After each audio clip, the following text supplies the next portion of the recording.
Welcome. I am Melissa Cady, the owner of Painless Wellness. I'm a board-certified anesthesiologist and board-certified pain medicine physician.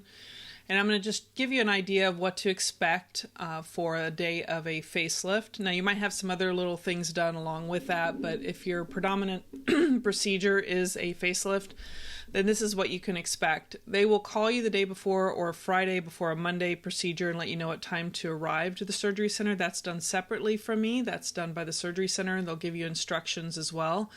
When you arrive, they'll bring you into the pre-op area. There'll be a bay with a curtain. They'll give you a bag to put your belongings in so you can change out of your clothes. Make sure you have something comfortable, easy to get on and off over your head, especially because you'll have some dressings on.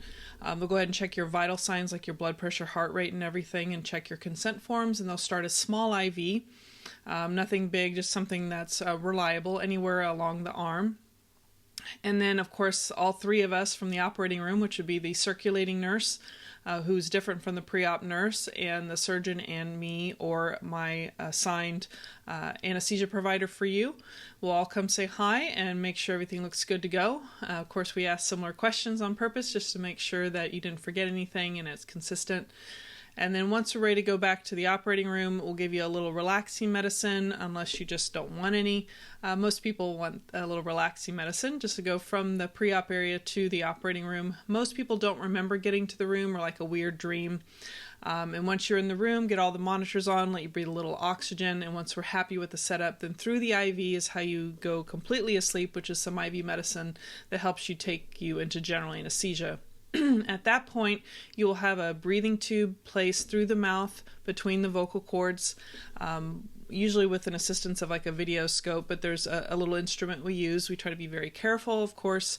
And of course, with the procedure that you're having, it's typically 4 hours or longer if you're having a facelift.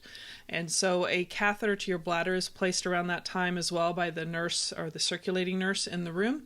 That's placed sterilely and carefully after your sleep, of course, just like the breathing tube. And then that'll be removed before you go to recovery room. So just so you know that those things are being done.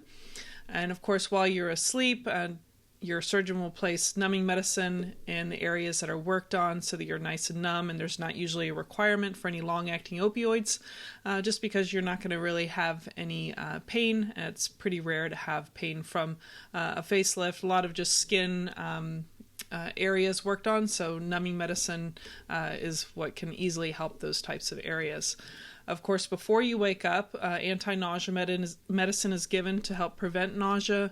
Most anesthesia providers will give one or two. The two that are most commonly given help about 95% of people not to have any nausea from anesthesia. However, at Painless Wellness, we give 3 or 4 different anti-nausea medicines just to minimize the risk of nausea. Say about 99% of patients in recovery room do not have any nausea. However, if you were to ask for an opioid for some reason, for some other type of pain, that could increase the odds of some nausea, but even those anti-nausea medicines can help out with that if you were needing something like that in recovery room.